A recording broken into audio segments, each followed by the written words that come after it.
오늘은 우리의 유월절 어린 양 그리스도, 구약의 출애굽기에 게시된 이 주의 유월절에 관한 본문 말씀을 기초로 이 유월절 어린 양이 상징하고 있는 우리의 구원자 그리스도에 관해서 함께 살펴보도록 하겠습니다. 여러분께 한 가지 질문을 드리길 원합니다. 여러분의 삶 가운데 많은 날들이 있을 터인데 특별히 한 날을 콕 집어서 기념할 만한 날이다 라고 생각할 날, 그날이 혹시 있으신가요? 기념할 날, 아니면은 앞으로 오지 않은 날이라면, 기대하고 있는 날이라면 앞으로 이 날은 꼭 기념하고 싶은 날이 마음속에 이렇게 품고 계신 그날이 있으신지 모르겠습니다.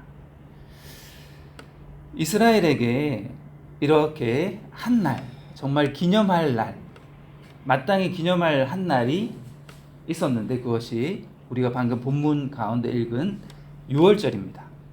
14절에 있는 것처럼 이 날은 너희에게 기념일이 될지니 너희는 이 날을 너희 대대로 주를 위한 명절로 지키고 하나님의 법도 규례에 따라 그것을 영원토록 명절로 지킬지니라. 이렇게 하나님께서 모세를 통해 이스라엘에게 말씀하십니다.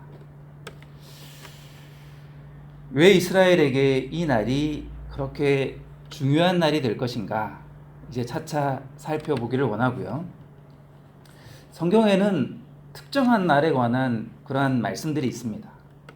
그 날 중에 두려워해야 될 날, 참으로 또한 기뻐해야 될 날, 한 날인데 그 날을 대하는 사람들의 태도가 완전히 대비되는 그러한 날이 또 성경에 기록되어 있습니다. 주의 날이라고 성경에 기록되어 있는데요. 주의 날이 크고 심히 두렵다라고 구약 대언자 요엘을 통해 하나님께서 말씀하고 계십니다. 주의 날이 크고 심히 두려우니 누가 그 날을 견디리요. 이 날은 앞으로 우리 가운데 반드시 올 날인데요. 이 한 날에는 세상이 의로 심판받을 것입니다. 하나님께서 정하신 자, 심판자 되시는 예수 그리스도를 통해서 온 세상을 의로 심판하실 날을 하나님께서 정하셨다. 성경은 명확하게 기록하고 있습니다. 이 날은 경건치 아니한 사람들의 심판과 멸망의 날로 또 묘사되고 있습니다. 이 날은 주권자 하나님께서 자신의 의를 나타내는 하나님의 날이 되고요. 특별히 하나님의 백성 그리스도인들에게는 이 날이 복된 날입니다. 온 세상의 모든 만물이 기다리는 날로 사도 바울은 로마서에 기록하고 있는데요. 이 날은 하나님의 아들들이 영광 가운데 자신들의 그 하나님의 아들들됨이 나타나는 날이라고 성경은 기록하고 있고요.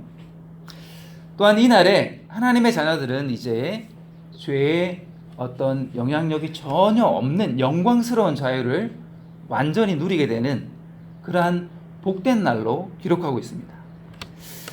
조금 의아하지 않습니까? 같은 날인데 이 날을 대하는 사람들에 따라 이 날의 성격, 이 날이 어떻게 다가오는가가 너무나 대조적으로 성경은 묘사하고 있습니다. 앞으로 이 날은 반드시 오를 날이 될 터인데요. 이 날은 영존하는 형벌로서 두렵고 떨림 가운데 이 영존한 형벌에 처해질 자들이 있습니다. 또한 예수님의 말씀처럼 이 날에 또 한 부류는 영원한 생명을 누리게 됩니다. 영존하는 형벌과 영원한 생명이 그 극명한 대조를 나타내는 날, 그 한 날, 양과 염소가 구별되는 날로 예수님께서 비유하신 이 날이 우리 앞에 놓여져 있는데요. 이 날에 대한 정확한 묘사가 앞으로 우리에게 임할 이 한 날에 대한 너무도 분명한 묘사가 기록된 날이 유월절입니다. 구약에 기록된 이 날은 앞으로 다가올 이 심판의 날, 하나님의 날, 하나님의 아들들이 나타나는 날에 대해서 너무나도 분명하고 선명하게 그림을 그리듯이 우리 앞에 있게 될 날에 대해서 너무나 잘 설명하고 있기 때문에 우리는 이 구약의 유월절을 통해서 우리 앞으로 우리가 언제 이 날을 당할지는 알 수 없지만은 성경이 누차 사도들의 입술을 통해서 증언하고 있고 우리의 구원자 예수 그리스도의 부활로 통해서 확증해 주시는 이 한날에 대해서 제대로 알고 이 주님의 날을 준비하고 이 주님의 날에 내가 어디에 속할지를 미리 생각해 보는 지혜, 그 지혜가 이 세상이 줄 수 있는 그 어떤 보화보다도 값지다고 저는 굳게 믿고 여러분도 그러한 마음을 가지셔야 됩니다. 그러면 이 6월절이 앞으로 다가올 우리가 반드시 맞이해야 될 그 날에 대해서 어떻게 묘사하고 있고 그 날의 성격이 무엇인지에 대해서 출애굽기 말씀을 통해 하나씩 살펴보도록 하겠습니다. 먼저는 이것이 중요합니다. 이 날을 성격 짓는 이 날이 어떤 날인가에 대해서는 먼저 이 날에 무엇을 하나님께서 하실 것인지를 말씀해 주신 출애굽기 12장 12절 말씀을 볼 필요가 있습니다. 출애굽기 12장 12절인데요. 하나님께서 이렇게 이스라엘에게 말하라 모세에게 명령하셨습니다. 내가 이 밤에 6월절 이 밤에 이집트 땅을 두루 지나가며 사람이나 짐승을 막론하고 이집트 땅에 처음 난 모든 것을 치고 또 이집트의 모든 신에게 심판을 집행하리라. 나는 주니라. 이날의 첫 번째 중요한 의미는 하나님께서 심판하시는 날이라는 것입니다. 온 땅의 모든 것의 주인이신 분, 나는 주니라.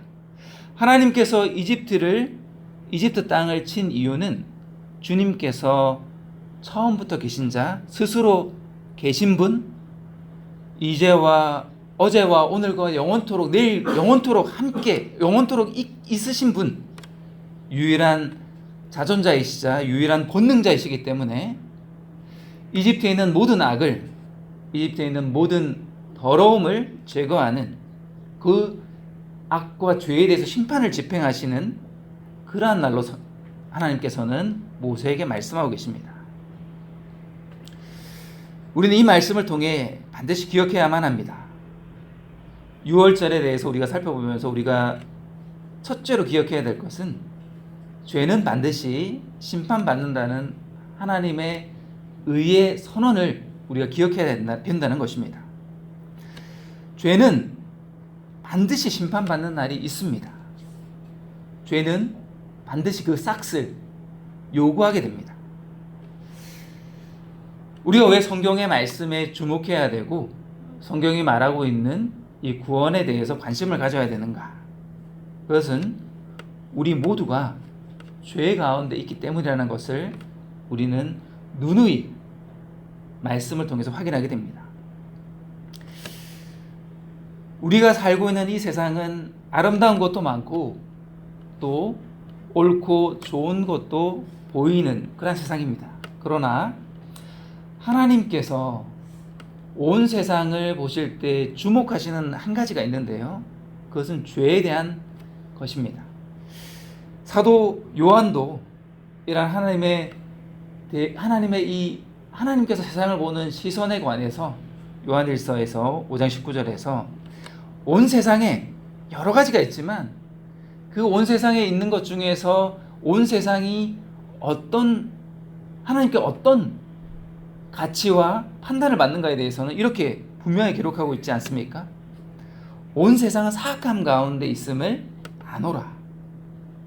사도 요한은 이런 지혜가 있었습니다. 세상을 바라보는 관점 가운데 이 세상에서 행해지고 있는 모든 일 가운데서 하나님의 의의 기준으로 볼 때 이 온 세상에 살고 있는 모든 사람들은 사악함, 곧 죄 가운데 있다는 것을 명확하게 볼 줄 알았습니다. 그것이 사도 요한이 가지고 있는 지혜였고 하나님으로부터 온 지혜였습니다. 여러분은 어떤 지혜를 가장 높은 가치를 그 지혜에게 둘 수 있을까요? 어떤 지혜, 무엇을 아는 것이 가장 가치 있는 지혜로 생각하십니까? 죄에 대해서 제대로 아는 지혜가 정말로 참된 지식이자 참된 지혜임을 우리는 성경을 읽으면 읽을수록 더 알게 됩니다. 그러므로 우리가 죄에 대해서, 우리 안에 있는 죄에 대해서 자각할 수 있다면 이것은 하나님께서 주시는 은혜이고 우리의 어두움이 걷히기 시작하는 중요한 출발이라는 것을 알게 됩니다. 성경은 너무나 명확하게 말씀하고 있습니다. 유대인과 이방인들이 다 죄 아래에 있음이 입증된다고 성경은 선언하고 있습니다. 그 증거는 차고 넘쳐서 이 세상에 있는 모든 사람들이 다 죄 아래에 있음은 너무도 기정사실로 입증되었다. 성경 말씀을 우리가 조금 관심을 갖고 깊이 살펴본다면 이 말씀에 우리가 동의할 수밖에 없습니다. 즉, 온 세상이 하나님 앞에서 유죄가 되었다는 이 사실, 불변하는 이 사실에 대해서 우리는 의심할 필요가 없습니다. 여러 가지 입증할 수 있는 증거들이 있겠지만 가장 강력한 증거가 무엇입니까? 온 세상이 하나님 앞에서 유죄가 되었다는 이 사실에 관한 가장 강력한 증거는 온 세상이 죽음 가운데 놓여 있다는 것입니다. 다시 말해, 모든 사람이 죄의 삭스로 죽음에 처하게 된다는 이 한 가지 사실, 이 강력한 증거, 누구도 부정할 수 없는 이 사실 가운데서 우리가 죄 아래에 있고 하나님 앞에 유죄가 되었다는 선언을 받아들일 수밖에 없습니다. 여러분, 너무 익숙한 말씀입니까? 그러나 여러분의 마음 가운데 이 말씀에 대한 온전한 받아들임이 있습니까? 한 사람으로 말미암아 죄가 세상에 들어오고 죄로 말미암아 사망이 세상에 들어왔다는 이 사실 말입니다. 사람이 죽는 이유에 대한 이 성경의 명확한 선언, 모든 사람이 죄를 지었으므로 사망이 저와 여러분, 남녀노소, 빈부, 귀천을 불구하고 모든 사람에게 임하였다는 이 사실에 대해서 여러분은 남의 어떤 선언이 아니라, 그리고 나와 상관없는 선언이 아니라 내 인생을 찬찬히 살펴볼 때 내 인생의 끝도 이 죽음으로 종결될 것이라는 것을 깊이 생각해 보신 적이 있으십니까? 우리가 예수 그리스도에 관한 복음을 접하면 접할수록 우리는 우리 인생의 가장 중요한 문제가 무엇인지가 선명히 떠오르게 됩니다. 지금 내가 중요하게 생각하고 마음을 두고 나의 수고와 노력을 하는 그 많은 일들이 있는데요. 우리가 예수 그리스도의 복음에 조금 더 가까이 접하면 접할수록 우리의 관심을 끌고 있는 일들이 하나 둘씩 우리의 관심사로부터 멀어지게 됩니다. 그러면서 우리의 최종적인 중요한 관심사가 하나가 남게 되는데요. 우리가 예수 그리스도의 십자가, 그분의 죽음의 의미에 관한 말씀 앞에 서게 될 때 우리의 인생을 결정짓는 가장 중요한 문제가 한 가지가 남게 됩니다. 그것은 곧 죄의 문제입니다. 삶의 마지막을 결정짓는 근거가 이것입니다. 죄에 대해서 어떻게 내 안에 있는 죄가 하나님의 뜻 가운데 어떻게 처리되었는가 아닌가 하는 것이 우리의 삶의 마지막 죽음 이후에 우리가 처해야 될 그 모든 것들을 결정짓는 것을 우리가 한 번이라도 깊이 생각해 본다면 우리는 무엇을 위해 사는가? 우리는 무엇을 위해 살아야 하는가에 대해서 어떤 헛된 대답을 품지 않을 것입니다.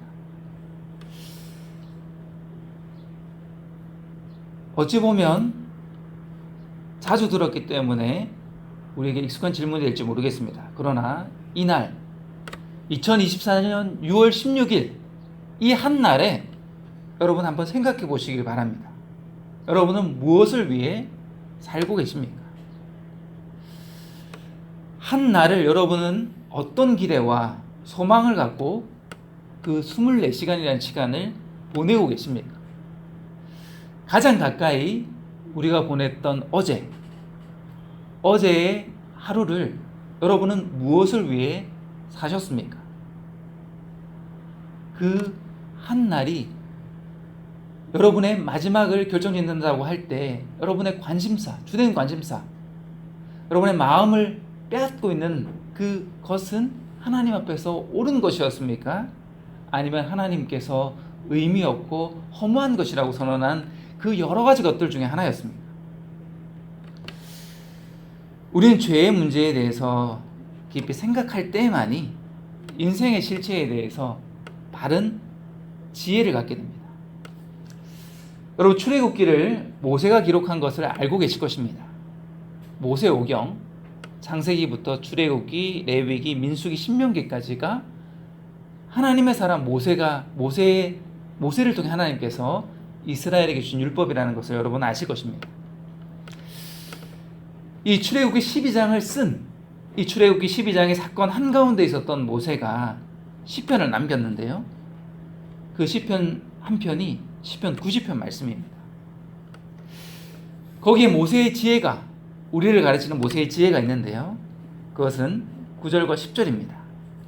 우리의 모든 날이 주의 진노 중에 지나가며 우리가 이야기를 듣는 것 같이 우리의 횟수를 보내나이다. 우리의 횟수의 날들이 70년이요 강건하면 80년이라도 그 횟수의 위력은 수고와 슬픔뿐이니 그 위력이 곧 끊어짐에 우리가 날아가 버리나이다. 다윗의 시편이 아니라 모세의 시편입니다. 모세는 인생을 출애굽기의 이 사건을 겪고 가나안 땅에 들어가기 직전에 하나님의 부름을 받은 모세는 자신의 인생의 날을 이렇게 규정짓고 있습니다. 우리의 모든 날은 짧다. 우리의 모든 날은 우리가 이야기를 듣는 것과 똑같다. 이야기는 듣고 사라져버리지 않습니까? 드라마 한 편이 방영되고 나면 그 드라마의 줄거리와 이야기들은 없어지는 것과 마냥 한 가지입니다. 우리의 인생이 이렇게 우리의 횟수는 어떤 이야기를 듣는 것처럼 요즘 시대와 비유하면 어떤 드라마 한 편을 보는 것처럼 영화 한 편을 보는 것처럼 그렇게 흩어져 사라져버리는 짧은 날들이다 라고 모세가 지혜롭게 말하고 있습니다. 짧을 뿐만 아니라 우리의 인생은 수고와 슬픔이 이 70년이나 강건하면 80년의 세월이 갖고 있는 그 위력이라는 것입니다. 70년과 80년이라는 이 세월은 위력을 갖고 있다는 것입니다. 힘을 갖고 있는데요. 이 날들이 가지고 있는 힘은, 이 날들이 우리에게 주는 것은 강압적으로 우리의 인생 가운데 반드시 있게 하는 것들은 무엇이냐? 기쁨과 안식이 아니고 수고와 슬픔이 이 7, 80년이라는 우리의 인생의 연수가 주는 그 날들이 가지고 있는 힘이라는 것입니다. 그리고 그 수고와 슬픔뿐인 그 날들의 위력조차 끝날 날이 오게 되는데, 그러면 우리는 날아가 버리는 수증기와 같이 없어지고 사라진다고 성경은 선언하고 있습니다.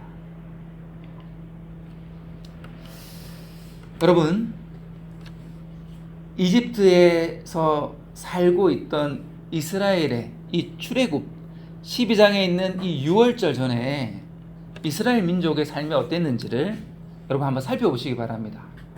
출애굽기 1장부터 11장까지 이 말씀 가운데 이스라엘 민족들의 삶이 어떠했는가? 이집트의 파라오의 통치하에 이스라엘은 이스라엘 사람들의 하루하루는 수고와 슬픔뿐인 그런 날들이었습니다.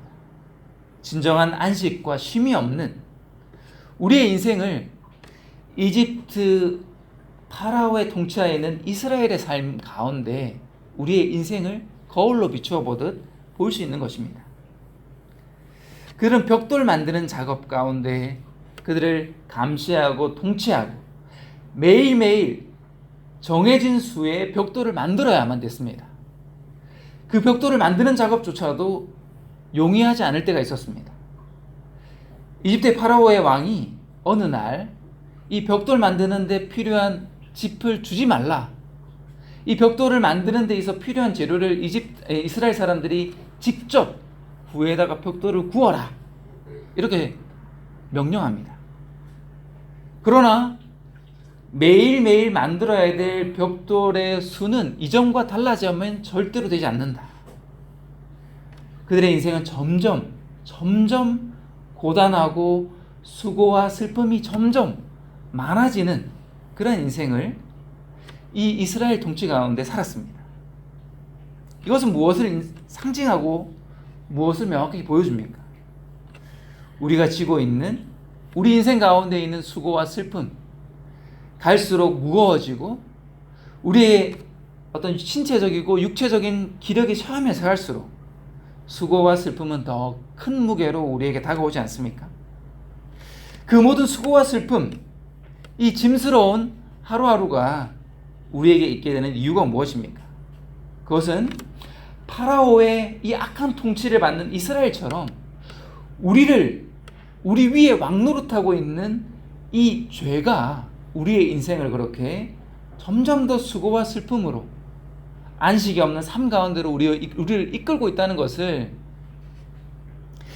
수없이 많은 사람들이 매일매일 그렇게 한숨 가운데 있으면서도 그 자신의 어깨를 누르고 있는 자신을 위해 왕노릇하고 있는 이 죄에 대해서 깨닫지 못하기 때문에 참 사람들은 어리석은 가운데 무지 가운데 있다는 것을 우리는 생각하게 됩니다. 그 근본적인 이유에 대해서 사람들이 이상하게도 알기를 원치 않습니다. 수고하고 무거운 짐진 자들이라는 예수 그리스도의 이 인생에 관한 이 정의를 반박할 수 있는 어떤 다른 이유는 없음에도 불구하고 왜 그러면 이 수고와 무거운 짐이 내 인생 가운데 있는지에 대해서는 그 근본적인 이유에 대해서는 알려고 하지 않습니다. 참 안타까운 일이 아닙니까? 죄가 주는 이 수고와 슬픔 가운데 한가운데 이 수고와 슬픔이 그 어깨를 누르고 있음에도 불구하고 그 근본적인 이유에 대해서는 깊이 살펴보고 싶은 그러한 마음이 없다는 것. 여기 아직 건강하고 지나온 날보다는 앞으로 내 앞에 펼쳐질 날들이 더 많기 때문에, 그리고 지금 당장 내가 느끼는 수고와 슬픔이 그렇게 크게 다가오지 않기 때문에 이 말씀은 나와 동떨어져 있지 않은가라고 생각하는 분이 혹시 계십니까? 그러나 그렇지 않습니다. 이 6월절 가운데, 이 6월절 그 밤에 이집트에 있는 모든 사람들 가운데 재앙이 임했는데요, 단 한 사람의 예외도 없었습니다. 이집트에 이 강성했던 이집트에 얼마나 많은 인구들이 살았을까 우리는 추측할 수가 있습니다. 그 가운데는 다양한 사람들이 살았을 것입니다. 더 악한 죄 가운데 있는 사람들도 있었을 터이지만 그렇지 않은 사람도 있었을 것입니다. 하루를 어찌 보면 즐겁게 보내고 자기 자녀들과 함께, 가족들과 함께 충분한 어떤 영양이 공급되는 저녁을 먹고 도란도란 이야기를 나누면서 즐겁게 잠자리를 이제 잠에 들 그 시간을 기대하고 즐거운 저녁 한때를 보낸 사람들이 왜 없었겠습니까? 내일 있을 일에 대해서 계획하고 1년 후의 일에 대해서 좀 더 미리 생각해보고 앞으로 일어날 일들에 대해서 좀 희망도 갖고 지나온 날들에 대해서 후회도 하고 그런 소소한 즐거움을 누렸던 사람들이 왜 없었겠습니까? 뚜렷한 어떤 큰 죄를 범하지 않아서 사람들로부터 칭찬을 받는 그런 사람들은 또 왜 없었겠습니까?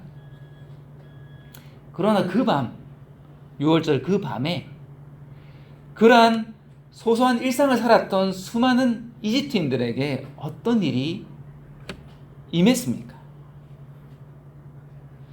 그들에게는 심판이 집행되지 않았습니까? 그들 가운데는 애곡하는 울음이 깃들지 않은 그런 가정이 있었습니까?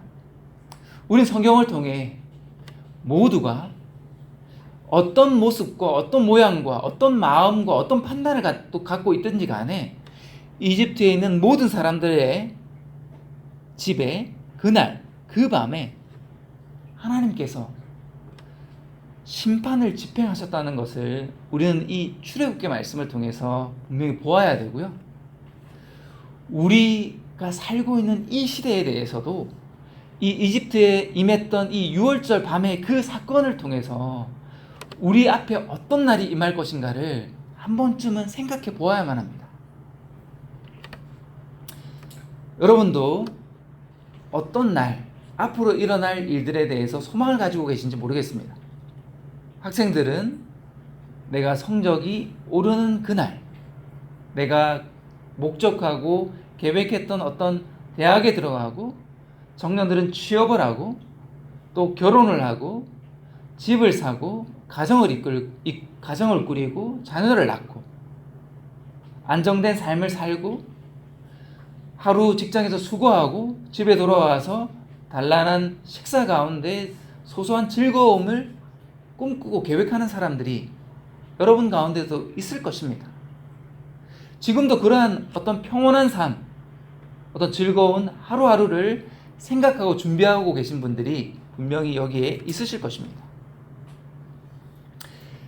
인생이 그런 소망 가운데 살면 특별히 어떤 하나님께서 말씀하시는 특별한 악, 살인과 간음과 어떤 주님을 모욕하는 어떤 불경건한 어떤 죄를 범하지 않는다고 해서, 그런 범죄까지는 이르지 않는다고 해서 그 인생이 하나님 앞에서 특별히 심판받지 않을 것이라고 생각하는 것은 우리가 죄에 대해서 너무나 모르는 것입니다. 이 죄의 성격에 대해서 너무나 우리가 무지하기 때문에 그릇된 판단을 한다고 여러분 생각하셔야만 합니다. 우리의 인생은 죄 가운데 시작했고, 우리의 삶은 결국 하나님의 심판대 앞에서는 이 죄로 말미암아 유죄로 판결될 것입니다. 이 유죄는 죄의 많고 적음을 가리지 않습니다. 그 죄의 성격을 가리지 않습니다. 무엇보다 우리의 부패한 마음, 변치 않는 이 부패한 마음, 예수 그리스도로 말미암아 씻기지 않은 이 마음은 결코 하나님 앞에서 그 성격이 변하지 않습니다. 이 죄악된 마음 가운데 부패한 마음을 갖고 살게 된다면 우리가 우리 눈에 판단하기에 선한 행위를 한다고 하더라도 우리의 마음 바뀌지 않습니다. 우리가 우리를 다르게 판단하고 선언하고 그렇게 고집한다 하더라도 우리의 부패한 마음은 결코 변하지 않고, 마지막 날에 우리의 부패한 마음에 있는 그 부패함이 하나님의 심판 가운데 분명히 드러날 것입니다. 여러분은 이런 마음, 아니 이런 지혜, 그 지혜를 가지고 계십니까? 죄는 반드시 심판받는다는 것. 그것도 하나님의 심판은 죽음, 죄의 삭은 죽음이라는 것을 또 한 번 여러분에게 강조드리고 싶은데요.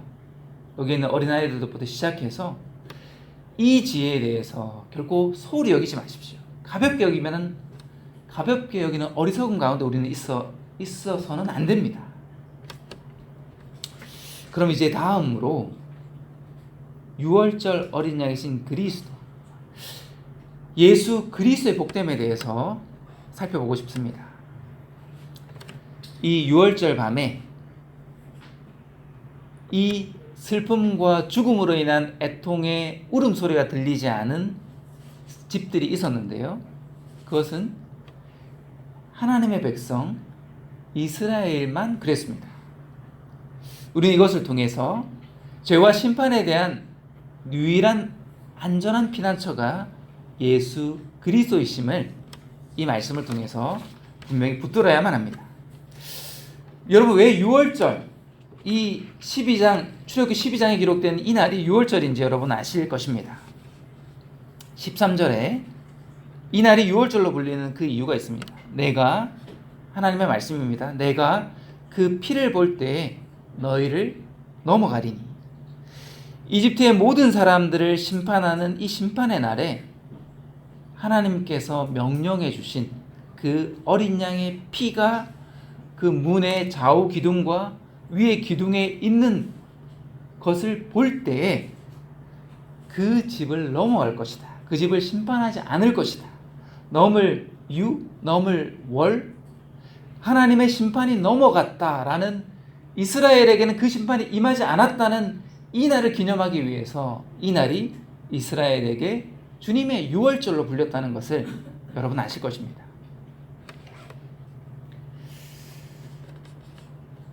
죄와 심판에 대한 구출이 출애굽기입니다. 그러면 이 이집트의 이 압제로부터 벗어나는 이 날이 그냥 우연히 일어난 일일까요? 우연한 한 날이 이 유월절일까요? 어떻게 하다 보니까 이스라엘을 하나님께서 불쌍히 여기셔서 그들을 이 죄와 속박을 상징하는 이 파라오와 이집트의 강력한 통치로부터 이스라엘을 불쌍히 여기는, 그래서 구원해 주실 마음이 어느 순간 하나님께 불현듯 임한 것일까요? 아닙니다. 여러분, 이 출애굽기와 이 유월절을 대하면서 우리가 기억해야 될 또 중요한 한 가지 사실은, 이들이, 하나님의 백성이 이집트를 탈출하는 것은 하나님의 약속에 관한, 하나님의 약속이 정확하게 성취된 날이라는 것을 우리는 알아야만 합니다. 13장, 출애굽기 13장 40절인데요. 제가 읽어보겠습니다. 12장 다음에 13장 40절에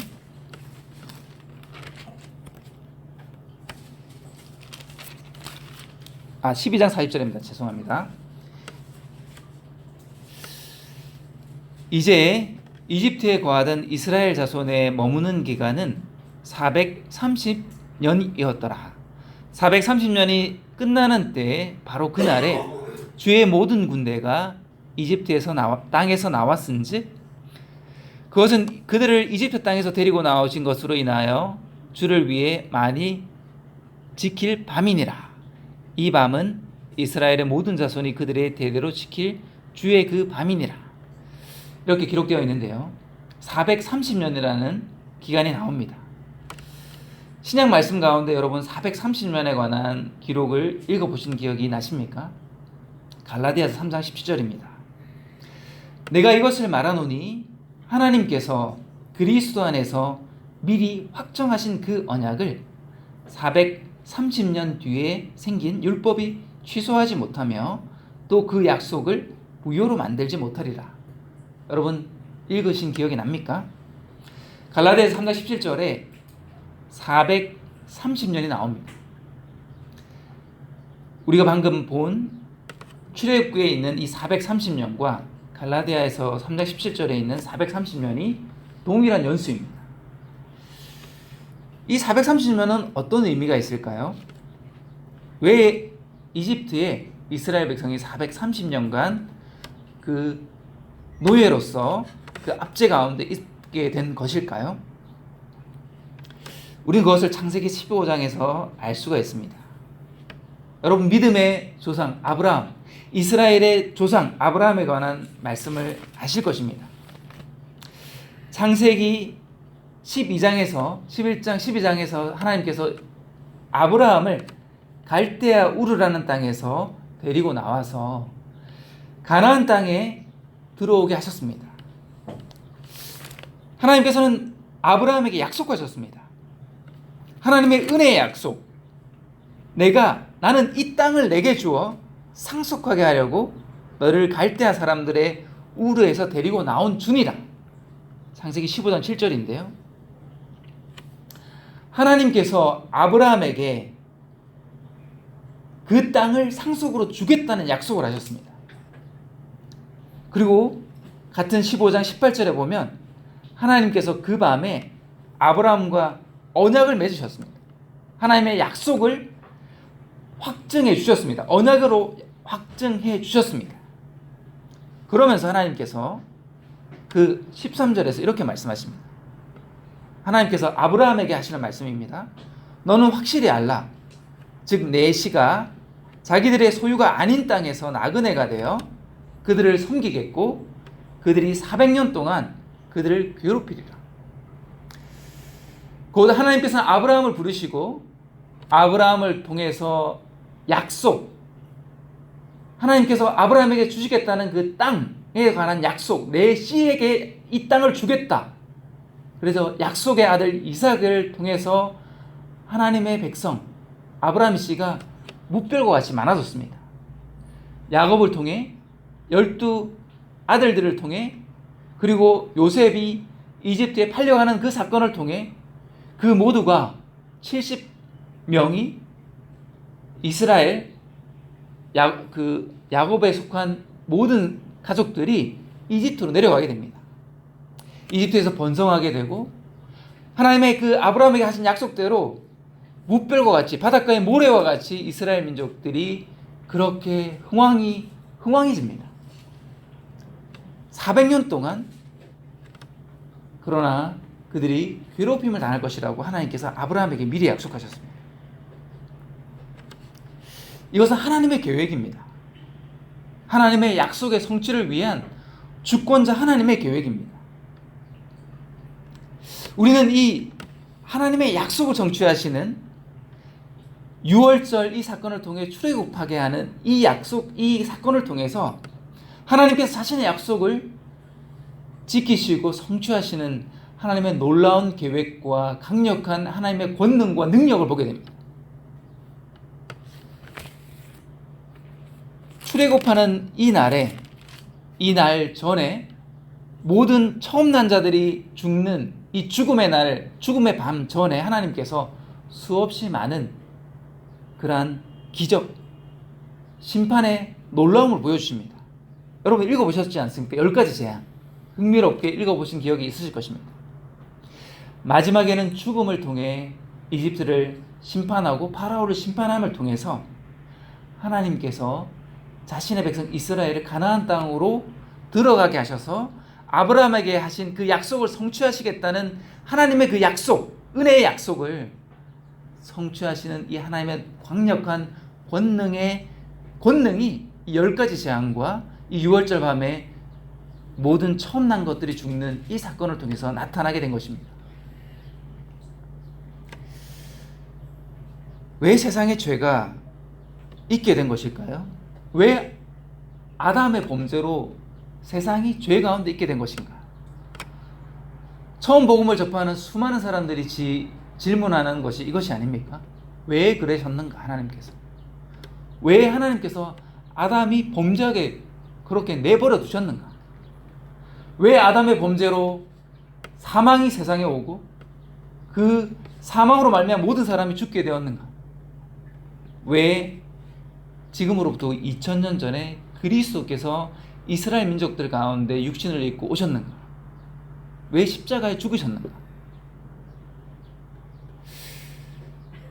하나님의 계획에 대한 겸손한 어떤 인정과 성령님으로 말미암는 지혜가 없는 사람들은 하나님께서 행하시는 것이 그릇되다라고 판단을 하는 경우가 많습니다. 그렇게 하지 않으셨으면 더 좋았을 텐데 라고 마치 자기가 하나님이 있냐 하나님을 판단하는 사람들이 수없이 많습니다. 왜 하나님은 죄를 심판하시는가? 왜 하나님은 마지막 날 예수 그리스도로 말미암아 온 땅을 심판하시는가? 왜 지옥과 그 영원한 형벌을 집행하시는가? 또 언제 집행하시는가? 이 모든 것에 대해서 주권자 하나님의 계획을 한 번이라도 인정해보지 못한 사람들은 죄가 세상에 있고 죄를 구속하시기 위해서 예수 그리스도께서 십자가에서 죽으셨고 그분께서 부활하셨고 믿음으로 예수 그리스도의 보혈을 믿는 믿음으로 구원을 받아야 된다는 것, 이 모든 것에 대해서 의문만 던지게 됩니다. 왜 그렇게 하셨는가? 왜 다른 방법은 없는가? 그러나 여러분, 우리는 하나님께서 이미 이루신 이 출애굽, 이 유월절 어린 양 그리스도에 관한 이 사건의 기록을 통해서 아브라함에게 하신 약속을 성취하시는 하나님의 놀라운 섭리를 통해서 하나님께서 자신의 영광, 나는 주니라, 주님의 영광, 온 땅의 통치자의 영광을 나타내시는 하나님의 계획과 하나님의 그 이끄심, 하나님의 역사하심에 대해서 우리가 보면서 온 땅 가운데 모든 일들이 일어나는 그 이유는 하나님의 놀라운 지혜 가운데 하나님의 영광을 드러내시기 위함임을 우리는 볼 줄 알아야만 합니다. 하나님의 구원의 계획. 여러분, 복음과 예수 그리스도, 이것은 신비입니다. 사도 바울이 그렇게 기록하고 있습니다. 세상이 시작된 이래로 은밀히 간직되었습니다. 그리고 예수 그리스도를 통해서 밝히 드러났다고 사도 바울은 로마서 16장 마지막에서 기록하고 있습니다. 그것은 영존하시는 하나님의 명령에 따라, 주님의 주권에 따라 대언자들의 성경 기록을 통해서 기록되었고 약속되었고, 그 하나님의 계획에 따라 이 마지막 때 모든 민족 가운데 예수 그리스도를 믿는 믿음에 순종하게 하시려고 사도들을 통해 모든 민족들에게 알리셨습니다. 그래서 하나님께서 드러내 보여주신 신비의 계시입니다. 사도 바울은 이스라엘의 넘어짐과 이방인들의 구원에 관한 이 하나님의 놀라운 섭리, 깊은 하나님의 지혜에 대해서 로마서 말씀에 기록하면서 마지막에 이렇게 기록하고 있습니다. 곧 홀로 지혜로우신 하나님께 예수 그리스도를 통해 영광이 영원토록 있기를 원하노라. 아멘. 무슨 말입니까? 하나님의 지혜, 온 땅을 통치하시는 하나님의 지혜를 알면 알수록 예수 그리스도를 통한 구원과 하나님의 영원한 이 은혜의 복음, 그 복음의 내용에 대해서 알면 알수록 사도 바울의 마음 가운데 선명히 드러나는 한 가지가 하나님께서 홀로 지혜로우신 분이다 라는 것입니다. 여러분, 예수 그리스도께서 왜 2000년 전에 태어나셨는지 궁금하지 않으십니까? 그 궁금한 질문에 대한 해답을 혹시 성경을 통해 확인해 보신 적이 있으십니까? 갈라디아서 4장 4절에서 사도 바울은 이렇게 기록하고 있습니다. 그러나 충만한 때가 이르매 하나님께서 자신의 아들을 보내사 여자에게서 나게 하시고 율법 아래에 있게 하셨다. 하나님의 계획에 따라 충만한 때가, 하나님의 계획이 성취되어야 될, 주님의 그 계획이 성취되어야 될 시점이 임하게 되었을 때, 그때 하나님께서 자신의 아들을 보내사 여자에게서 나게 하시고 율법 아래에 있게 하셨습니다. 그 이유는 이어진 5절에서 이것은 율법 아래에 있는 자들을 구속하시고 또 우리가 아들로 입양되게 하려 하심이라. 7절에서 이어서 그러므로 내가 더 이상 종이 아니요 아들이니 아들이면 그리스도를 통한 하나님의 상속자니라. 여기에 하나님의 상속자라는 표현이 나오지 않습니까? 아브라함에게 상속 언약을 하시고 430년 뒤에 출애굽의 이 사건을 통해서 그들을 가나안 땅, 젖과 꿀이 흐르는 땅으로 인도하신 하나님의 이 성취가 온 땅에 아담으로 말미암아 죄가 세상에 있게 되고 죄와 사망이 군림하게 되는 이 세상의 시간을 하나님께서 허용하시고 예수 그리스도를 통해 충만한 때에 하나님의 구원의 이 계획, 약속의 언약을 성취하시고 마지막 날을 정하셔서 하나님의 상속자된 하나님의 백성 예수 그리스도를 통해 구원받은 모든 자들이 하나님의 상속, 이 땅을 상속받는 의가 거하는 새 하늘과 새 땅을 상속받는 그 날을 성취하시는 약속이 성경에 기록되어 있는데요. 이 모든 것을 우리가 볼 때 하나님께서 얼마나 놀라운 분이신가, 하나님의 영광을 드러내시는 하나님의 이 주권적인 섭리가 얼마나 확실하고 얼마나 위대한가를 우리는 알게 됩니다. 무엇보다도 죄와 심판에 대한 확실한 피난처가 예수 그리스도가 된다는 것을 우리는 유월절을 통해서, 이 유월절 사건을 통해서 확신할 수가 있게 됩니다. 여러분, 유월절 출애굽기 12장 23절을 제가 22절과 23절을 제가 읽겠습니다. 21절부터 제가 읽을게요. 그때 모세가 이스라엘의 모든 장로들을 불러 그들에게 이르되 나가서 너희 가족들에 따라 너희를 위해 어린 양을 취하여 유월절 어린 양을 죽이고 우슬초 한 묶음을 가져다가 대야에 담은 피에 그것을 적셔서 대야에 있는 피를 문의 임방과 양옆 기둥에 뿌리고 아침까지 너희 중 한 사람도 자기 집 문 밖에 나가지 말지니라. 이스라엘 자손이 물러가서 그대로 행하되 주께서 모세와 아론에게 명령하신 대로 행하니라. 어떤 일이 일어났는지 출애굽기 12장 29절에서 30절을 제가 읽겠습니다.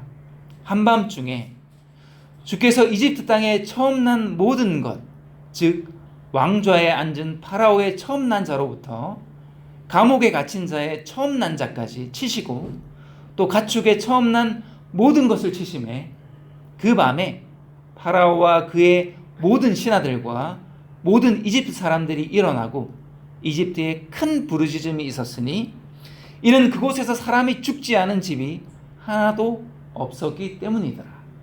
여러분, 머릿속으로 한번 그려보십시오. 그 밤, 유월절 밤에 일어났던 일들 충분히 상상해 볼 수 있지 않겠습니까? 한밤중에 예외 없이 절대적인 왕권을 가진 파라오의 집에도 마찬가지고요. 아무 힘도 없는 죄를 짓고 감옥에 갇힌 자의 처음 난 자까지 단 한 사람 예외도 없이 또 가축에 처음 난 것까지 하나님께서 심판하심에 이집트에 큰 부르짖음이 있었다.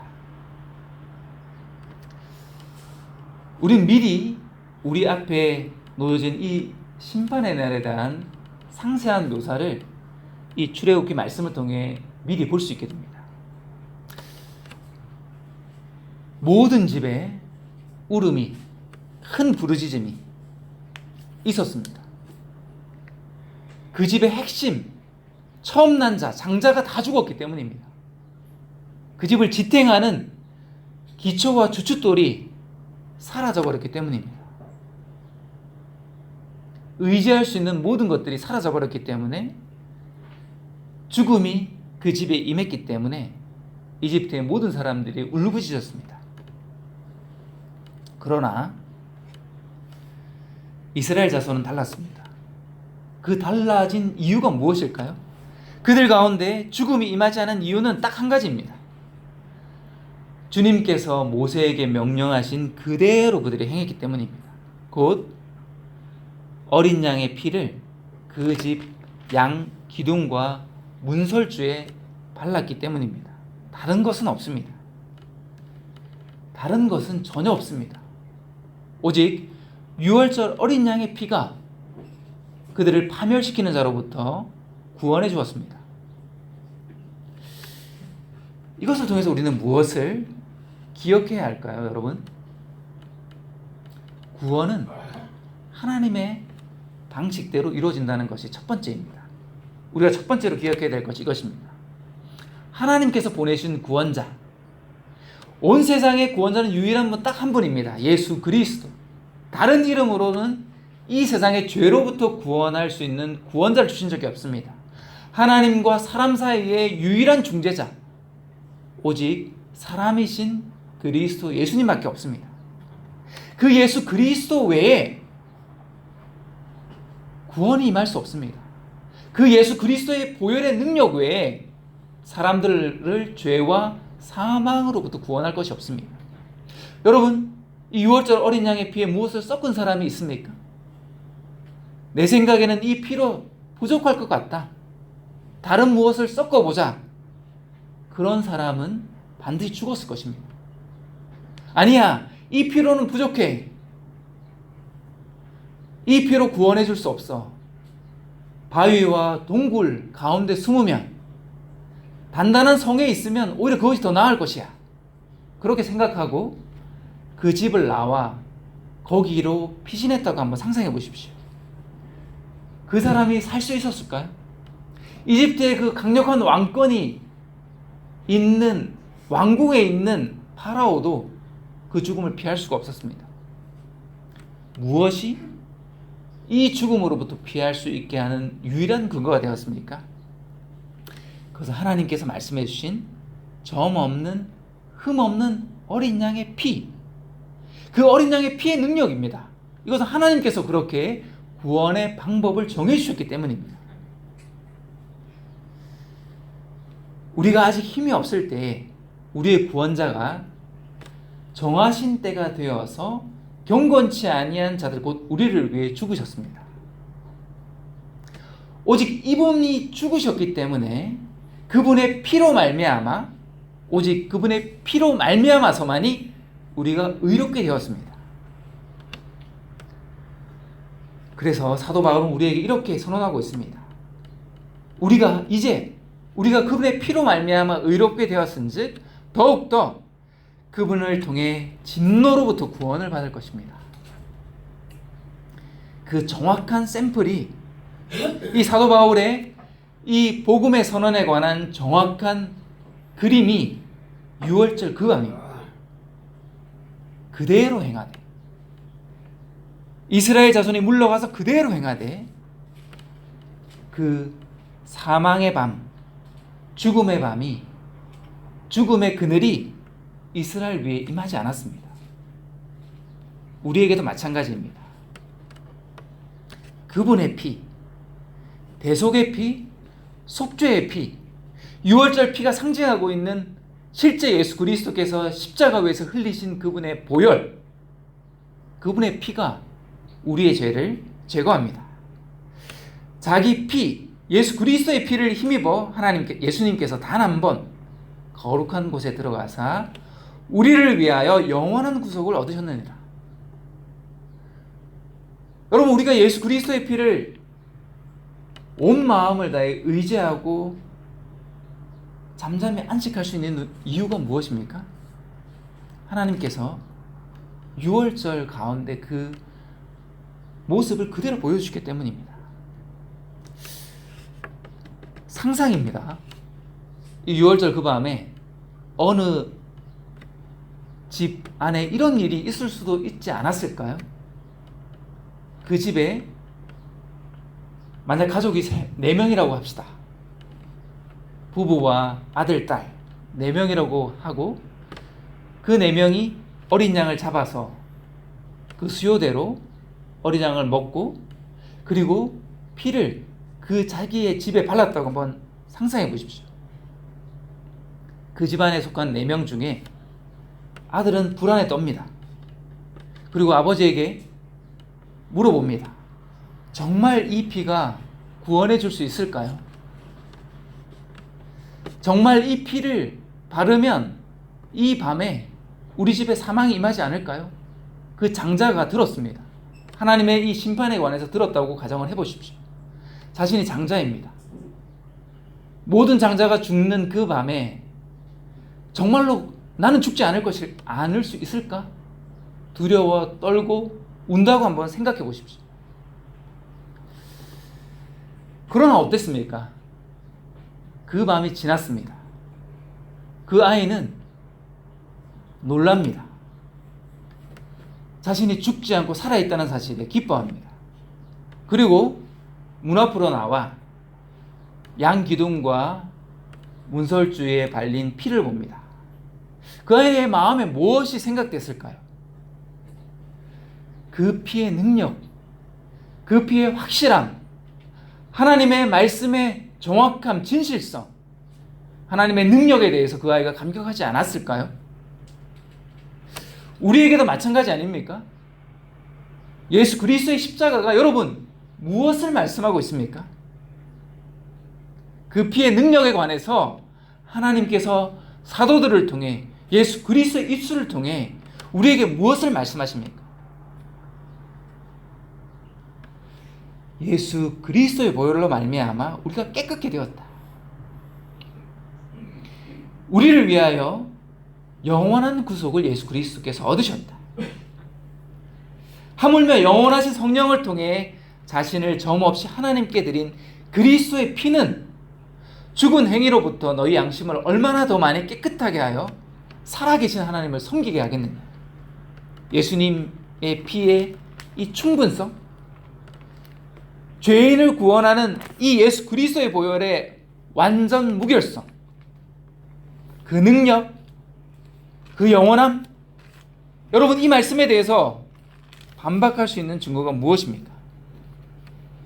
거룩히 구별된 자들을 단 한 번 예수 그리스도께서 자신을 허물러 드림으로 영원토록 완전하게 하셨느니라. 바로 이 뜻으로 말미암아 예수 그리스도의 몸이 단 한 번 영원히 드려짐을 통해 우리가 거룩히 구별되었노라. 그분께서 단 한 번 나타나사 자신을 희생물로 드려 죄를 제거하셨느니라. 여러분, 우리에게 확실한 구원자 예수 그리스도가 있으십니다. 우리에게 너무나 분명한 하나님과 우리를 중재하는 새 상속 언약의 확실한 중재자 되시는 예수 그리스도께서 우리에게 구원자가 되십니다. 그분께서는 새 상속 언약의 중재자이십니다. 아브라함에게 하나님께서 약속을 하셨죠. 가나안 땅을 주시겠다. 그것을 구약의 율법이라는 어떤 모형을 통해 하나님께서 상속 언약으로 주셨습니다. 그 상속 언약이 증언하고 약속한 예수 그리스도께서 이 땅에 오셨습니다. 그래서 새 상속 언약을 우리에게 주셨습니다.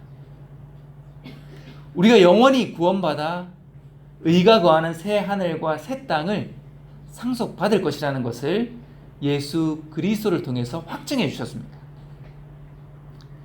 첫 상속 언약 아래에 있던 범법들을 완전히 구속하시려고 예수 그리스도께서 죽으셨다고 성경은 선언하고 있습니다. 예수님께서 피를 흘리신 이유가 여기에 있습니다. 부르심을 받은 자들이 여러분 영원한 상속 유업의 약속을 받게 하시기 위해서 예수 그리스도께서 죽으셨다. 영원한 상속 유업의 약속이 우리에게 주어졌다는 것을 사도 바울은 히브리서를 통해서 명확하게 선언하고 있습니다. 여러분, 그분의 피에 어떤 능력이 있습니까? 죄를 제거하는, 완전히 제거하는 놀라운 속죄의 능력이 있습니다. 그 능력은 변하지 않는 능력입니다. 우리는 하나님 앞에 거룩히 구별되어 예수 그리스도의 보혈로 말미암아 이제 영원히 하나님 앞에 인정받는 자로 주님께서 우리를 변화시켜 주셨습니다. 그래서 사도 바울은 골로새 성도들에게 이렇게 확신 있게 말할 수 있었습니다. 우리가 그분을 선포하며 예수 그리스도입니다. 각 사람에게 경고하고 모든 지혜로 각 사람을 가르치는 이유는 우리가 각 사람을 그리스도 예수님 안에서 완전한 자로 드리고자 합니다.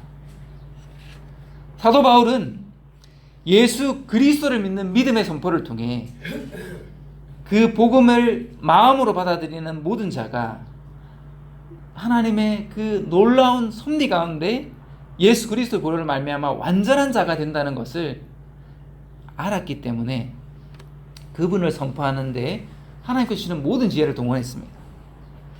그래서 말씀 가운데 죄에 대해서는 그들에게 경고하고 참된 지혜가 되시는 예수 그리스도에 관한 성경 말씀을 구약과 신약과 모든 말씀을 통해 가르쳐 주었습니다. 우리에게도 마찬가지가 아닙니까? 우리를 교회로 부르시고 복음의 선포를 통해 우리가 하나님의 말씀을 알게 하시는 근본적인 이유가 무엇입니까? 지금 제가 말씀을 이렇게 선포하는 이유도 무엇이겠습니까? 저와 여러분 우리 모두가 그리스도 예수 그리스도의 보혈을 믿는 믿음을 통해 하나님 앞에 완전한 자로 드러날 수 있기 때문이 아닙니까? 여러분 이것을 정말로 믿으십니까? 여러분 마음 가운데 의심의 마음이 든다고 해도 괜찮습니다. 우리의 구원의 근거는 예수 그리스도입니다. 예수 그리스도의 피가 뿌려진 자에게는 결코 사망이 범접할 수가 없습니다. 때로 두려움이 들어도 여러분 절망할 필요가 없습니다. 믿음은 하나님의 선물이고 돌이킬 수 없는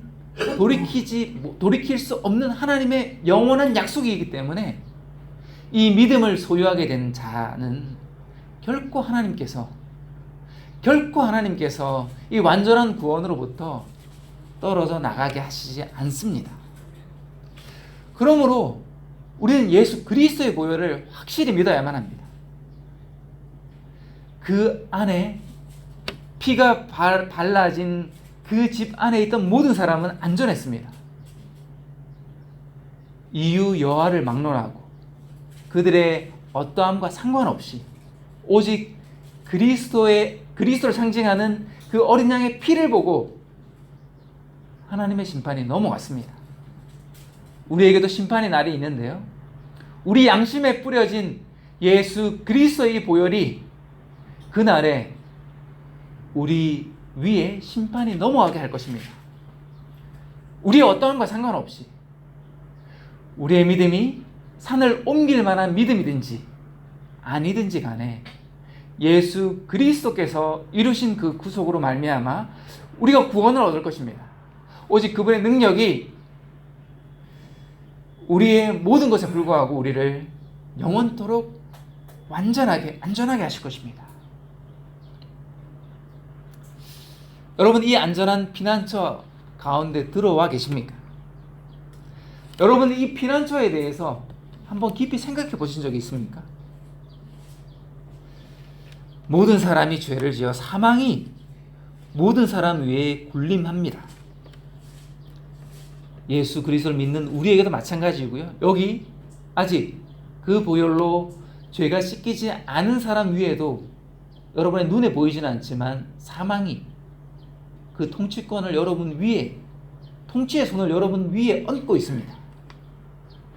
한날에 주님께서 허용하시는 그 날에, 주님의 계획의 날에 그 사망이 여러분에게 통치권을 완전히 발휘하게 될 날이 올 것입니다. 예외가 없습니다. 예외가 없습니다. 절대 예외가 없습니다. 이집트 땅에 처음 난 모든 자, 왕자에 앉은 파라오의 처음 난 자로부터 맷돌 뒤에 있는 여종의 처음 난 자까지 죽었습니다. 빈부, 귀천, 남녀노소 모든 것은 차이를 내지 못했습니다. 그러므로 여러분 마음을 열고 귀를 열고 이 하나님의 말씀에 한번 주목해 보십시오. 예수 그리스도께로 피해야 하지 않겠습니까? 다시 말씀드리지만 여러분은 무엇을 가장 중요하게 여기십니까? 다시 말씀드립니다. 평범한 여러분과 비슷한 형태의 삶을 살았던 보통의 이집트 사람들이 많았을 것입니다. 소소한 행복을 위해 수고하고 내일을 소망하는 많은 사람들이 이 6월절 밤에 이집트 가운데 백성들 가운데 있었다고 우리는 충분히 생각해 볼 수 있지 않겠습니까? 여러분과 똑같이 하루를 보내고 여러분의 마음의 소원에 갖고 있는 것과 똑같은 그러한 바램을 갖고 어려움을 겪고 수고와 때로 슬픔을 갖고 그 모든 평범한 사람들이 이 사망을 피할 수 없었습니다. 그 밤의 죽음을 피할 수 없었습니다. 그러므로 여러분, 가장 중요한 것이 무엇입니까? 여러분에게 가장 중요한 것이 무엇입니까? 죄로 말미암는 사망으로부터 구출되는 것이 가장 중요한 것이 아니겠습니까? 여러분이 추구하고 있는 것을 그 실체를 한번 잘 살펴보아야만 합니다. 정말 여러분이 추구하고 있는 것은 여러분이 영원히 소유할 것입니까? 여러분이 가지지 못했다 하더라도 가지고 싶어하는 그 모든 것은 그것을 위해 수고하는 여러분의 모든 그 수고가 그것이 여러분의 소유가 될 것을 보장해 줍니까? 전도자는 지혜 가운데 우리에게 권면합니다. 전도서 말씀을 제가 몇 구절 읽어보겠습니다. 내가 내 마음속으로 사람들의 아들들의 상태에 대하여 이르기를 하나님께서 그들을 드러내시리니 이것은 자기들이 짐승임을 그들이 보게 하려 하심이라 하였노라. 사람들의 아들들에게 일어나는 것이 짐승들에게 일어나느니 곧 한 가지 일이 그들에게 일어나느니라. 이것이 죽는 것 같이 저것도 죽나니 참으로 그들이 다 한 숨을 가졌도다. 그러므로 사람이 짐승보다 뛰어날 것이 없나니 이는 모든 것이 헛된 것이기 때문이로다. 이 말씀을 통해 우리는 겸손할 줄 알아야만 합니다. 심하게 말하는 것이 아니라 그 본질을 드러나는 것입니다. 사람들의 아들들의 상태는 짐승과 다를 것이 없다. 어떤 면에서 그렇습니까? 짐승이 죽는 것 같이 사람도 죽기 때문이다 라고 전도자는 말하고 있습니다. 헛됨 가운데 그 숨이 끊어진다는 것에서 차이가 없지 않습니까? 이 말씀을 통해서 우리는 겸손을 배워야만 합니다. 여러분은 다를 것이라고 생각하십니까? 나는 여기와 다를 것이다. 이 성경의 말씀과 다를 것이라는 생각을 가지고 계시다면 여러분은 참 큰 착각 가운데 있는 것입니다. 해 아래 수고하는 모든 수고에 대해서 전도자는 다 살펴보았고 결론적으로 이렇게 이야기합니다. 그가 자기 어머니 태에서 나왔은즉 온 그대로 벌거벗은 채 돌아가고 자기의 수고한 것 중에 아무것도 손에 들고 가지 못하리라. 이것도 큰 악이라. 모든 면에서 그가 온 그대로 가리니 바람을 얻으려고 수고한 자에게 무슨 유익이 있으리. 여러분 들어보셨을 것입니다. 공수래, 공수거. 이 말은 사람들이 지어낸 말이 아닙니다. 빈손으로 왔다, 빈손으로 간다는 것은 이 세상의 유행과 가사가 아닙니다. 성경에서 분명하게 자기 어머니 태에서 나온 그대로 벌거벗은 채 무덤 가운데 들어간다고 성경은 선언하고 있습니다. 그러므로 자기의 수고한 것 중에 가지고 갈 수 있는 것이 무엇입니까? 손에 움켜쥐고 갈 수 있는 것이 무엇입니까? 그는 평생토록 어둠 속에서 먹으며 질병과 함께 많은 슬픔과 진노가 그에게 있느니라. 모세의 시편과 똑같이 전도자는 평생에 대해서 어둠 속에서 먹는 것이다. 그 끝을 알지도 못하고 자신의 연수의 종말을 알지도 못하는 그 삶 가운데서는 좋은 것을 먹든 나쁜 것을 먹든 만족하게 먹든 부족하게 먹든 어둠 가운데 먹는 것이다. 질병과 함께 많은 슬픔과 마지막에는 진노가 있는 인생, 그 인생을 제대로 볼 수 있는 눈이 있어야 된다고 전도자는 우리에게 말하고 있는 것입니다. 여러분은 무엇을 위해 어떤 수고를 하고 계십니까? 그 수고의 이유에 대해 깊이 한번 생각해 보신 적이 있습니까? 아침부터 저녁까지. 우리는 공수래 공수거, 빈손으로 왔다 빈손으로 가는 이 진리에 관한 전도자의 말씀을 통해서 현재의 나를 깊이 돌아보아야만 합니다. 무엇을 위해 여러분 수고하십니까? 무엇을 위해 땀을 흘리십니까? 무엇을 위해 마음에 근심하십니까? 무엇을 위해 슬픔을 가지고 계십니까? 무엇을 위해, 무엇을 잡기 위해 여러분은 분주하게 내 몸이 때로 상하는 것을 불구하고 그렇게 애쓰고 노력하고 계십니까? 그것이 나를 어떻게 보호해 줄 것이라고 생각하고 계십니까? 예, 마지막으로 우리는 기억해야만 합니다. 우리의 유월절, 우리 유월절 어린 양이 되신 예수 그리스도의 말미암아 진정으로 우리에게 중요한 한날을 기억할 줄 알아야만 합니다. 하나님께서는 모세를 통해 이스라엘에게 이 유월절을 대대로 지킬 가장 중요한 명절로 명령하셨습니다. 왜 그렇게 말씀하셨을까요? 너는 해마다 정한 때에 이 규례를 지킬지어다. 지켜야 한다. 하나님께서는 이 첫 달, 유월절 이 밤이 있었던 그 달을 이스라엘의 첫 달로 제정해 주셨습니다. 새로운 시작, 새로운 날, 새로운 삶, 출발이요 근거로 삼기를 원하셨습니다. 항상 기억해야 될 새로운 삶의 기초, 하나님의 은혜의 날. 여러분, 이 은혜의 날을 여러분 마음 가운데, 인생 가운데 가지고 계십니까? 이 날을 있고 없고가 인생을 결정짓게 됩니다. 이스라엘은 삶의 방향을 항상 생각했을 것입니다.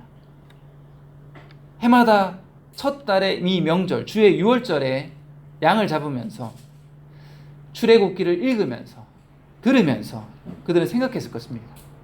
그들의 인생의 기초가 무엇인지, 가장 중요한 것이 무엇인지, 이 유월절을 통해 하나님께서 자신들을 구출하셨고 하나님께서 크고 놀라운 능력 가운데 오른손으로 그들을 죄와 속박의 집, 사망의 이 이집트로부터 구출하셨음을 그들이 기억하고 되새기고 살펴볼 때 그들의 삶의 목적, 방향, 의미가 달라졌을 것입니다. 그릇 행하고 잘못 행하다가도 이 날이 돌아오면 그들은 새롭게 마음을 새롭게 했을 것입니다. 진정 이스라엘 백성이라면. 우리에게 예수 그리스도가 그렇습니다. 고린도전서 5장 17절인데요. 그러므로 너희는 누룩 없는 자들인즉 새 덩어리가 되기 위하여 묵은 누룩을 제거하라. 우리의 유월절 어린 양 곧 그리스도께서 우리를 위하여 희생물이 되셨느니라. 그리스도의 유월절, 주님의 유월절을 인생 가운데 가지고 있는 사람은 삶의 기초가 있습니다. 그 기초는 그리스도께서 나를 위하여 희생물이 되셨다는 것입니다. 그의 삶을 결정짓는 중요한 기초가 됩니다. 삶은 항상 이 구심점 가운데 이루어지게 됩니다. 곁길로 가다가도 이 구심점으로 다시 돌아오게 됩니다. 잘못 행하다가도 이 구심점이 주는 무게와 의미 가운데 그 마음이 새롭게 됩니다. 죄를 피하는 것, 하나님을 영화롭게 하는 것의 모든 기초가 이 그리스도의 피의 능력으로부터 오게 됩니다.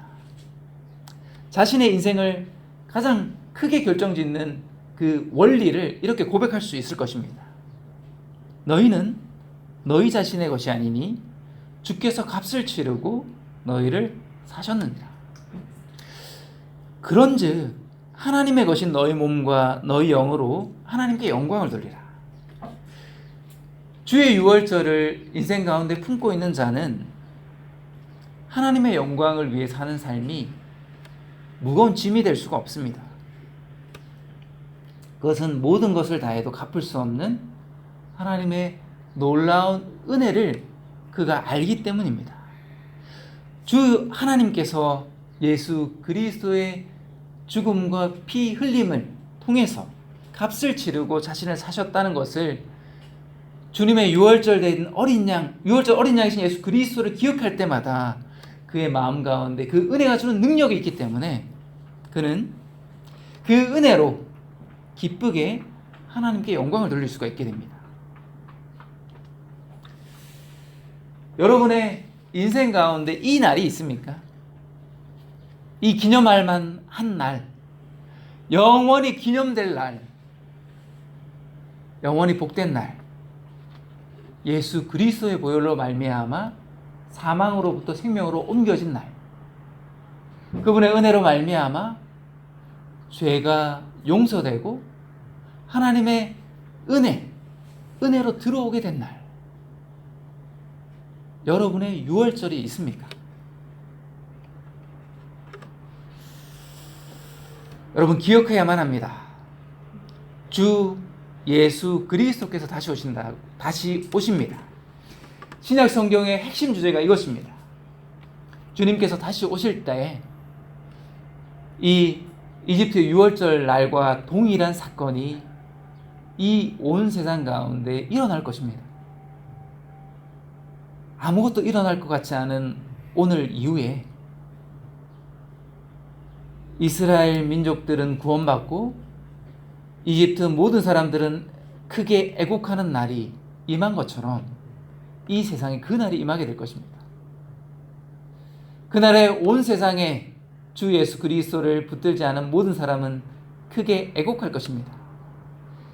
이집트에 울렸던 그 울음소리보다 더 큰 울음, 더 큰 절망, 더 큰 후회와 한탄이 온 세상의 모든 사람들의 마음 가운데 피를 토하는 울음을 내게 할 것입니다. 그때 오직 예수 그리스도, 자신의 유월절 양이 되신 예수 그리스도를 믿는 믿음 가운데 있는 자, 예수 그리스도의 능력의 피로 죄의 씻김을 받은 자, 그 예수 그리스도의 보혈이 참으로 자신의 마음, 양심 가운데 하나님의 증거가 된 그 사람만이 그 영원한 죽음으로부터 구원받게 될 것입니다. 그러므로 준비해야만 합니다. 여러분, 그리스도만이 유일한 피난처가 되십니다. 여러분을 살릴 수 있는, 여러분을 지킬 수 있는 유일한 완전한 피난처가 예수 그리스도이심을 여러분 확인해 보셔야만 합니다. 다른 사람의 말이 아니라 여러분의 양심과 여러분의 지혜 가운데 하나님 주시는 그 지각과 은혜 가운데 성경 말씀을 통해 정말로 예수 그리스도만이 나를 완전하고 영원토록 지킬 수 있는 유일한 구원자가 되신다는 것을 여러분, 그 진리를 여러분의 마음에 소유해야만 합니다. 그러므로 인생의 가장 중요한 문제는 죄가 어떻게 사함받았는가 하는 것입니다. 다른 것은 없습니다. 다른 모든 것은 중요한 것이 아닙니다. 다른 어떤 것도 이 중요성을 약화시킬 수 없습니다. 그러므로 여러분, 입술이 무딘 죄가 다 나타내 주지 못한 이 유월절 어린 양이 되신 그리스도에 대해서 성경 말씀을 통해서 확인해 보시기 바랍니다. 어렵지 않습니다. 여러분 집에 돌아가시거든 꼭 출애굽기 12장을 천천히 한번 읽어보십시오. 그리고 거기에 여러분의 삶을 한번 적용해 보십시오. 여러분이 그날 어디에 있게 된 자인지를 한번 따져보십시오. 이스라엘 민족 가운데 유월절 어린 양의 피를 그 양 기둥과 문설주에 바른 그 집에 있는 자로 한번 가정해 보시고요. 이집트 사람 가운데 속해 있다고 한번 생각해 보십시오. 어떤 결과? 그리고 그러한 두 가지 경우를 지금 여러분이 살고 있는 지금의 삶에 한번 적용해 보십시오. 내 삶은 어떤 삶인가? 어떤 삶을 살고 있는가? 나는 안전한가? 나는 불안전한가? 그리고 구하십시오. 안전한 피난처에 들어오지 않았다는 것이 확인되거든 두려워하지 마시고, 주님께서 말씀하시지 않았습니까? 수고하고 무거운 짐진 자 모든 자들아 다 내게로 오라. 내가 너희 혼을 위한 안식을 주리라. 차별이 없고 꾸짖음이 없으신 예수 그리스도께서 지금도 여전히 그날이 임하기 전에는 은혜의 문을 활짝 열어놓고 계시지 않습니까? 그 은혜의 문 가운데 들어가기만 한다면, 믿음으로 여러분이 믿음으로 예수 그리스도 안으로 그분의 양우리에 들어가기만 한다면 여러분은 영원토록 확실한 피난처와 안전한 울타리를 가지게 될 것입니다. 결코 사망이 여러분 위에 결코 군림하지 않을 것입니다. 이 진리에 대해서 알 수 있는 그러한 지혜를 하나님께서 우리에게 주시기를 간절히 기도를 드립니다.